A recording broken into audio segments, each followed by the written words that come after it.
Бүгдээрээ сайн уу? Сайн уу? Ерөөлийн согтой хамт байгаад баярлалаа. Бүгдэнд нь шинэ 7 хоногийн мэнд хүргэе. Бүгдээрээ сайхан амарсан уу? За тэгээ Лук 17 дугаар бүлгээс ойлгосон зүйлээ даруугаар хуваалцъя. Баярлалаа. Хайртай аав нэ. Тань талархлыг өргөж байна. Таны ариун нэр энэ цагт алдарш болтугай. Ариун сүнсний тусламжийг гойн залбирч байна. Ариун сүнс надад туслах болтугай. Эхнээс нь дуустал надтай хамт байх болтугай гэж эзэн Есүс Христийн нэрээр даруугаар гон залбирч байна. Амен.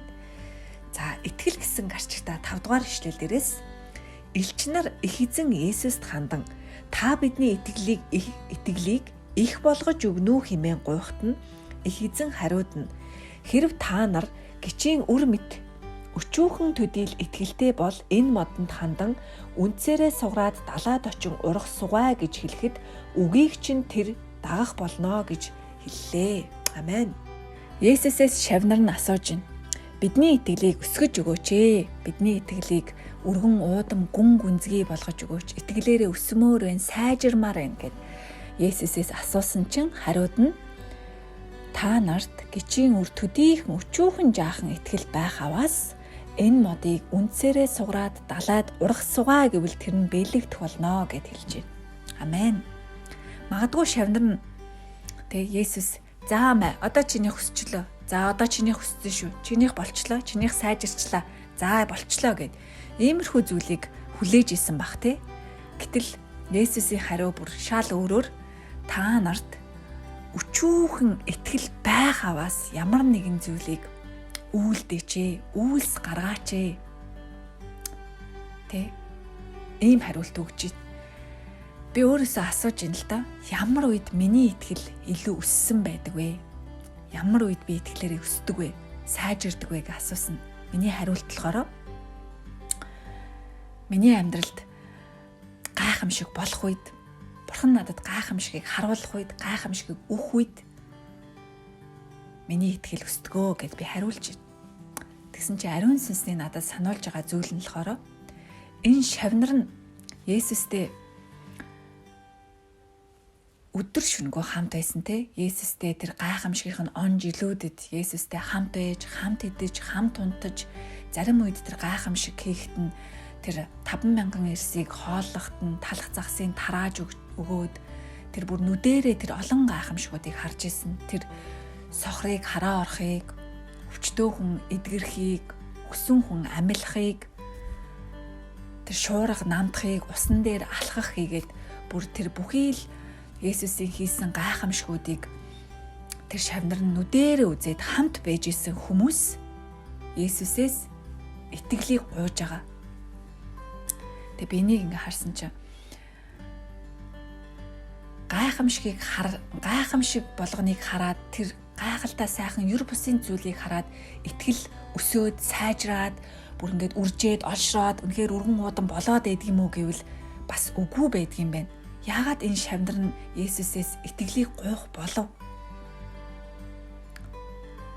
Бурхан өөрийнхөө хүмүүст ингээд таниулахдаа зөвхөн ингээд тэр гайхамшиг дотор нь тэр сайхан зүйлсүүдээр таниулж тэр зүйлсүүдээр л итгэлийг нь өсгөөл тэрнгээр нь л тордоол нэг итгэл нь жоохон ингээд муу болоод ирэн гутал маа энэ гоё гайхамшигыг өгч ий. Ингээд миний охин итгэлээрээ жаахан босчих. Ингээд сайжирчих.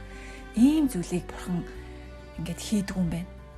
Бурхан итгэлийг өсгөх ажлыг хийхийг хүсэж байгаа зүйл нь болохоор тэр өчүүхэн жаахан итгэлээр өчүүхэн байгаа тэр эзнээс авсан тэр жаахан зүйлсээрээ үйлдэл гаргаач. Үйлс гаргаач. Есүсийн нэрээр хийгээч. Надтай хамт хийгээч. Тэр үед жинхэнэ итгэлийг өсгөж өгд юм байна. Тэр үед жинхэнэ тэр өргөн уудам хүсээд байгаа итгэлийг Бурхан өгдөг юм байна. Тэгээ энийг надад ариун сүнс сануулж өгч байна. Тэгээ Бурханы зүгээс л ингээл дандаа ингээл хийж өгдөг те. Жаахан уйдгартай болохоор нь хийж өгөөл, жаахан мяарахаар нь хийж өгөөл, дандаа ингээл Бурхан л хийж өгөөл. Миний зүгээс ингээл юу ч байхгүй, ямар ч үйлдэлгүй. Ингээд байвал ямар харамсалтай вэ те.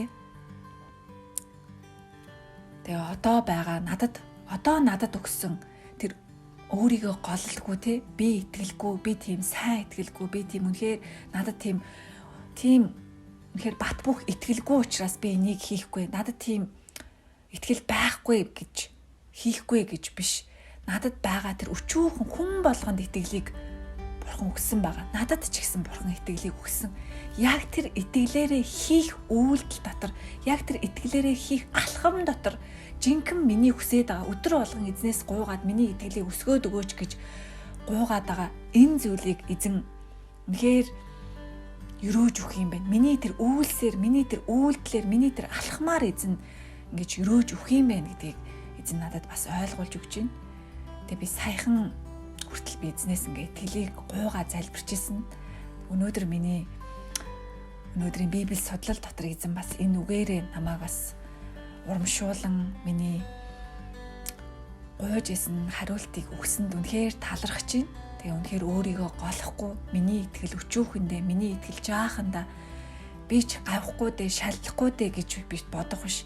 Надад өгөгдсөн байгаа. Одоо надад өгөгдсөн байгаа. Одоо надад яг юу байна? Тэр итгэлээрээ би үнэхээр эзнээс зуурч, эзэн дотор үнэхээр тэр үйлсүүдийг, үйлдэлүүдийг гаргая гэд ойлгож аваа сууж байна. За тэгээд баярлалаа. Анхаарал тавьж сонссонд үнэхээр их баярлалаа. Дараагийнхаа үгийн хөвөлөөр уулзцгаая.